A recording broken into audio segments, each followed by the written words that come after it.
વિદ્યાર્થી મિત્રો, જ્ઞાન સહાયકમાં જોડાવું યોગ્ય કે અયોગ્ય? મિત્રો, આ ભૂલ કરતા નહીં. જ્ઞાન સહાયકમાં છો તો 2 દિવસમાં જ્ઞાન સહાયકો છૂટા પણ થઈ શકે છે. શું છે જ્ઞાન સહાયક રિગાર્ડિંગ અપડેટ? મહત્વની અપડેટ આપવાનું છું. વિડીયો અંત સુધી નિહાળજો. નવા છો તો ચેનલને જરૂર સબસ્ક્રાઈબ કરજો. તો મહત્વની અપડેટ છે, તમે જોઈ રહ્યા છો કે માધ્યમિક ઉચ્ચતર માધ્યમિક જ્ઞાન સહાયકનું પ્રોવિઝનલ મેરિટ યાદી જાહેર કરાયું છે.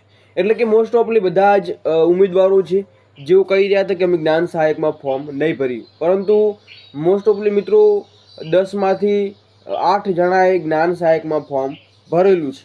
એટલે કે જો જ્ઞાન સહાયકમાં એવી જે એક શોષણ પદ્ધતિ છે જેમાં એના ઉપર પ્રોપર વાત કરીએ તો મિત્રો, જ્ઞાન સહાયકમાં તમે જોડાયા છો અને કાર્યરત છો, અને પછી જો જે જૂના શિક્ષકો આવે છે તો મિત્રો તમારે છૂટા થવું પડશે. પહેલો મુદ્દો મિત્રો, જો 2 દિવસ થયા છે તો પણ તમારે છૂટા થવું પડશે. અને જ્ઞાન સહાયકમાં જોડાયેલા છો મિત્રો અને કાયમી ભરતીવાળો ઊંચો મેરિટવાળો આવ્યો તો મિત્રો તમારે છૂટા થવું પડશે. ભલે તમે 2 દિવસથી તમને નિમણૂકી મળી અને તમે 2 દિવસથી જ કાર્યરત છો. એટલે જ્ઞાન સહાયકમાં એક શોષણ પદ્ધતિ છે મિત્રો. જ્ઞાન સહાયકમાં જે જોડાયા છે એમના માટે છે. બાકી ડિપેન્ડ તમારા ઉપર કરે છે કે જ્ઞાન સહાયકમાં જોડાવું છે કે નથી જોડાવું. બાકી જ્ઞાન સહાયક એ જોડાવું નહીં. અમારો તો એક જ ઉદ્દેશ્ય છે, જ્ઞાન સહાયકમાં જોડાવું નહીં. બાકી રોજગારી મેળવવા માટે મિત્રો તમે જ્ઞાન સહાયકમાં જોડાઈ શકો છો.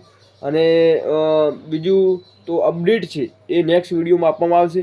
આ હતી અપડેટ. એટલે જ્ઞાન સહાયક રિગાર્ડિંગ તમે અપડેટ છે એ આપણી ચેનલ પર અગાઉ મૂકેલી હતી, એ પણ જરૂર નિહાળો. પ્લેલિસ્ટમાં માહિતી મળી જશે. એન્ડ તમારા ઉપર ડિપેન્ડ કરશે મિત્રો જ્ઞાન સહાયકમાં જોડાવું કે નહીં. પરંતુ જો શિક્ષકની ભરતી આવે છે, જૂના શિક્ષકની ભરતી આવે છે, કોઈ પણ પ્રકારની ભરતીઓ આવશે મિત્રો તો જ્ઞાન સહાયકને છૂટા થવું પડશે. બાકી મિત્રો આવી જ અપડેટ માટે લાઇક શેર સબસ્ક્રાઈબ જરૂર કરો. મળીએ નેક્સ્ટ વિડીયોમાં. જય હિન્દ, જય સંવિધાન.